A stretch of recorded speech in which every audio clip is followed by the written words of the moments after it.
Pascal, est-ce que tu peux nous apporter ton témoignage en tant qu'éducatrice à la maison des adolescents, s'il te plaît? Bien sûr, avec joie. Alors la question de la violence est une question qui est récurrente, puisque nous avons dû accompagner plusieurs familles, plusieurs adolescents qui ont connu des situations où ils ont été exposés à de la violence, qu'elle soit physique, psychologique ou sexuelle.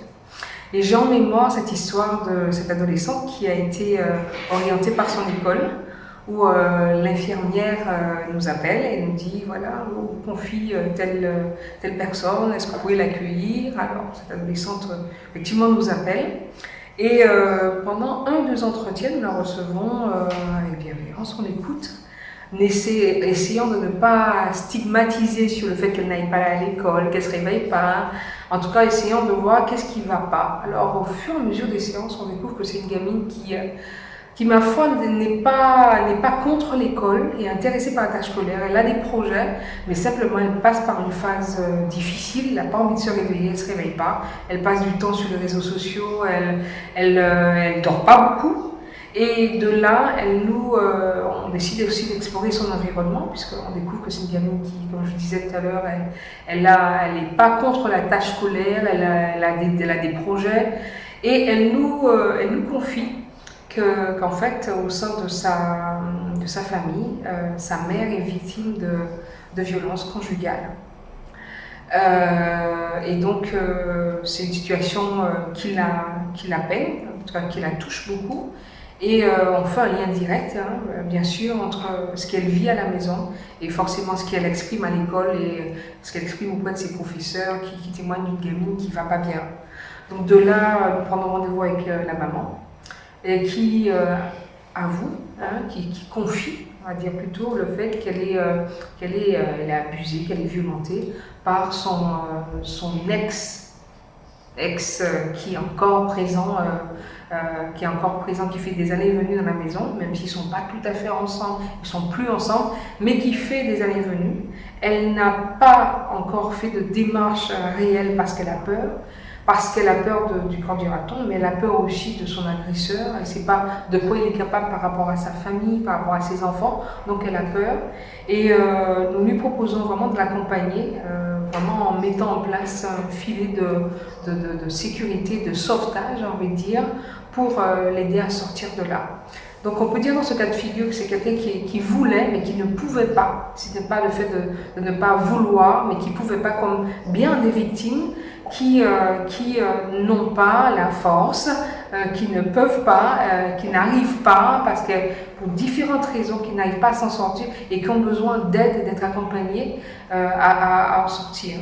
Donc, dans un premier temps, nous avons appelé le 115, un hébergement d'urgence qu'elle a pu intégrer avec ses enfants. Et ensuite, on a pu l'accompagner aussi, grâce à certains proches, à un départ vers la France. Alors, c'était un projet qui était personnel, c'était pas la solution, mais pour elle, c'était l'opportunité de concrétiser un projet personnel, donc de partir sur l'Hexagone auprès de sa famille. Puisque, comme on aime à dire, la fuite, le départ, c'est pas la solution.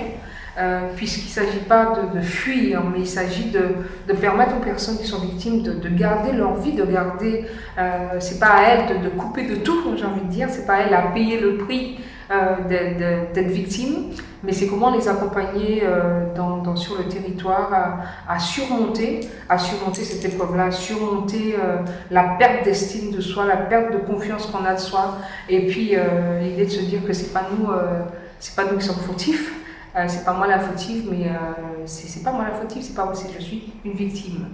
Voilà, donc je sais pas si tu as d'autres questions, en tout cas.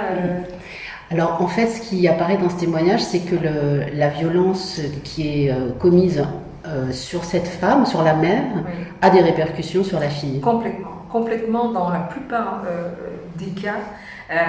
L'environnement familial, surtout à cet âge, on va le voir, surtout à cet âge, a une influence directe sur la vie de l'adolescent et notamment sur le mal-être de l'adolescent. Un environnement qui dysfonctionne, un environnement violent, un environnement où tu es soumis à des tensions, toutes sortes de tensions psychologiques, physiques, menaces, fait que tu vas pas aller bien. Tu vas pas aller bien, tu vas pas avoir l'énergie pour te concentrer sur l'école, tu vas pas vouloir envie de te projeter. Et bien au contraire, tu vas mettre en place des choses pour échapper. Mettre en place des choses aussi parfois pour te venger, mais ce qu'on verra, c'est que l'ado va, voilà, je vais pas à l'école, je me réveille pas, je dors pas, je reste tard sur les réseaux sociaux, je m'alcoolise, je vais fumer du cannabis ou autre chose. En tout cas, il va chercher des moyens, peut-être pas les bons, pour s'en sortir.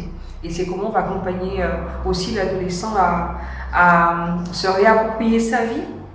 Au-delà du choix de sa mère et du passé, je veux dire, de l'environnement, je veux dire, familial, mais comment aussi permettre à l'adolescent, comme à la mère d'ailleurs, de se réapproprier leur vie le mieux possible et se remettre.